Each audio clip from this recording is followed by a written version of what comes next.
Manufacturers Association of Nigeria has urged restraint over NAFDAC's renewed ban on alcoholic beverages in sachets and PT bottles, warning that it will hurt the economy and lead to job losses. Now, MAN's Director General Segun Ajayi Kadir said that the ban disrupts businesses in the wines and spirits sector and contradicts an earlier House of Representatives resolution that restrained NAFDAC from implementing the prohibition after stakeholder consultations. Now, he argued that the ban would open the market to illicit products, smuggled products, and deny adult consumers with low budgets of their choice, low budget beverages of their choice, and deprive the government of revenue. Now, he stated that the sachet alcohol ban was introduced to serve low-income adults responsibly and that local producers maintain hygienic, certified standards. Now, joining us to discuss this is Arise News analyst Dayo Sobowale, who will talk to us about this ongoing face-off between NAFDAC and manufacturers over this planned ban on sachet alcohol and the need for stricter regulations and enforcement on alcohol that a lot of underage users are taking. So, Mr. Sobowale, thank you very much for joining us on this topic. What we've heard from the Manufacturers Association is in direct opposition, more or less, to what we're hearing from NAFDAC. Who will win this out? I mean, where does this discussion go from here? Well, I think the Secretary to the government of the Federation has given instruction to NAFDAC earlier that they should hold on because the legislature has intervened. So for them to go on now is in defiance of government directive. That's disobedience. So they too should be disciplined, one way or the other. But I look at the issue from the economic standpoint. One of the stakeholders has made a very credible assertion that public safety and economic survival, they can go together. They are not mutually exclusive. I take that stand. And we've always spoken about government here. Government is about making policy, implementing the policy so that the citizenry can live comfortably. In this particular instance, you don't throw away the baby with the bathwater. That's what NAFDAC has done. And it is not a disciplinary issue. It is not a public safety issue all alone. People who take these things, they take them because that's what they can afford. The high and mighty can take gin and brandy worth 50,000 naira per bottle.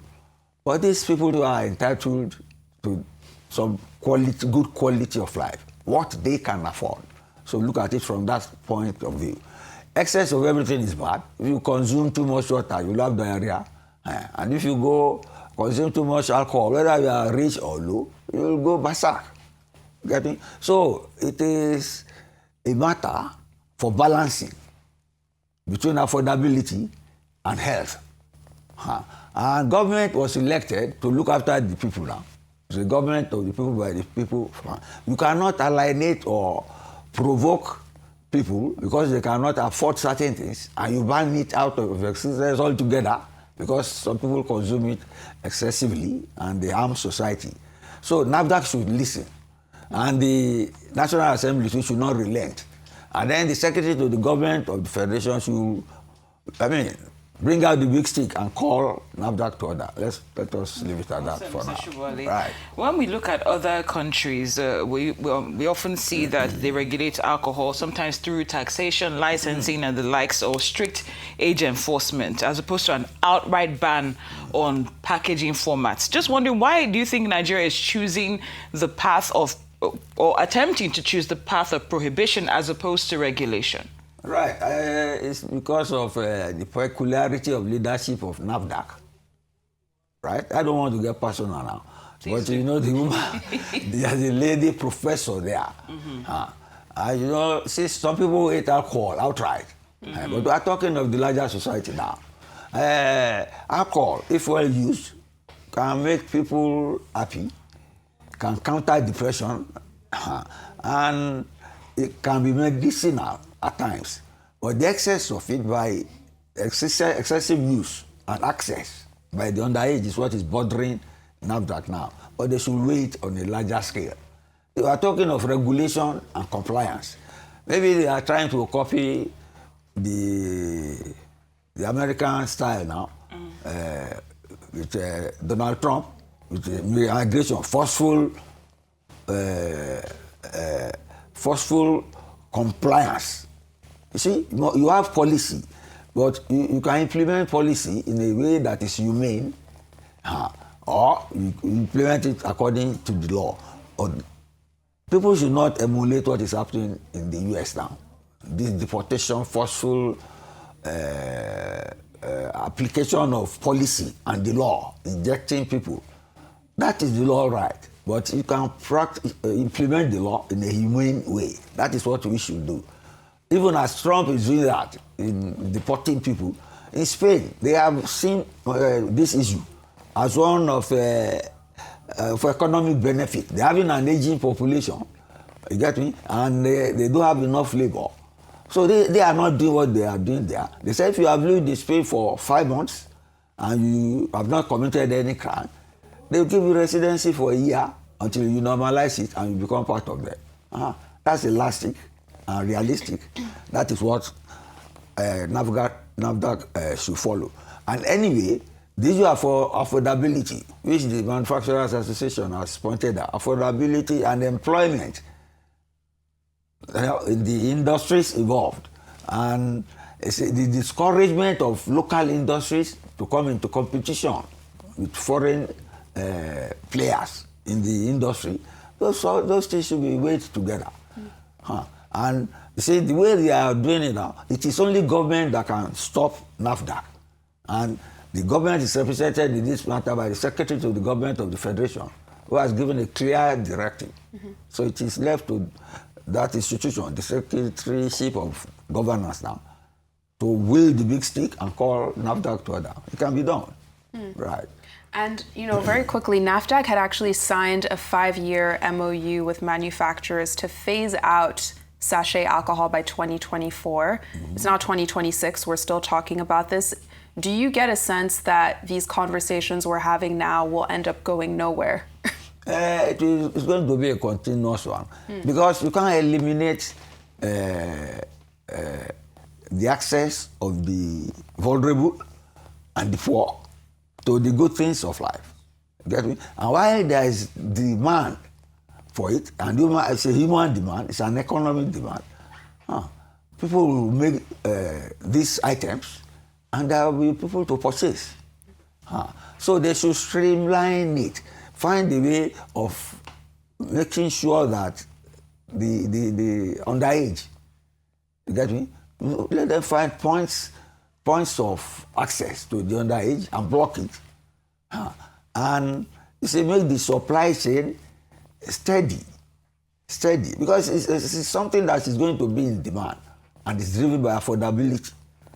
Because people, not like I said before, not many people can buy the liquor in bottles or in the well-packaged. These things are convenient.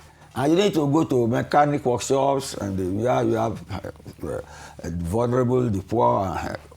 That's what sustains their health, makes them happy, give them energy to do their work. It is the excess of it that is debilitating.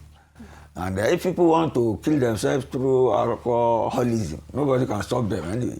That's true. But it is beneficial that government respects the purchasing power and affordability of the citizenry. Because at the end of the day, they will put government in power. True. Yeah. Mr. Sobowale, earlier you said you didn't want to get personal. Yeah. And I have not. No, you haven't. But when you trace the NAFDAC representative in this case, when you talked about probably a case of, maybe it's a case of morals that is being amplified, exactly. It's led to, for some Nigerians to question the real motive behind this, saying that in Nigeria, we have bigger health challenges, and why is NAFDAC so focused on this? Because we're talking about contaminated water, fake drugs, unsafe foods. So why is there, what's the, beyond that moral aspect, do you think there's something else that's driving this that we might have not that we haven't seen just yet? Okay, you see, you know what is called Puritanism? People who want to be straight. No, of course, such people want to be seen dead with alcohol, liquor. But then you can't impose that on the rest of society. Maybe somebody is getting that zealous in the NAFDAC leadership. They should be called to order. They should be called to order. And the machinery to call them to order is the instrument of government, typified by the secretary to the government of the federation. Let them call them to order. A lot of people live on these things, the manufacturers and the consumers.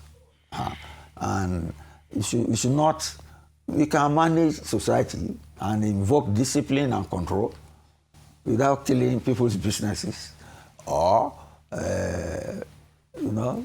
Do you perceive that there might be a case of wanting to have backdoor deals in order to evade whatever might come with this? Do you? No, okay. I see now that you have said this now. Maybe it's the big distillers, the recognized bottlers and brewers are trying to kill this business because it is eating into their market. The sachets, it is eating into their market, so they will have it blotted out altogether. But it is not going to go away like that. It's not going to, because we are talking of human taste and need. We can't just wipe it off. And again, the issue of affordability comes in. People will eat and drink only what they can afford. And if you deny them that, and now a hungry man becomes an angry man, and then you see you have tension in society. That is avoidable. So NAFDAC again should be called to order. People should have access to what they can afford as at when due. Let's leave it at that. Okay, let's go have some wine and call it today, right? You want some? You organize it now. I see. Thank you so much. Thank you, Mr. Sobowale. Very important topic.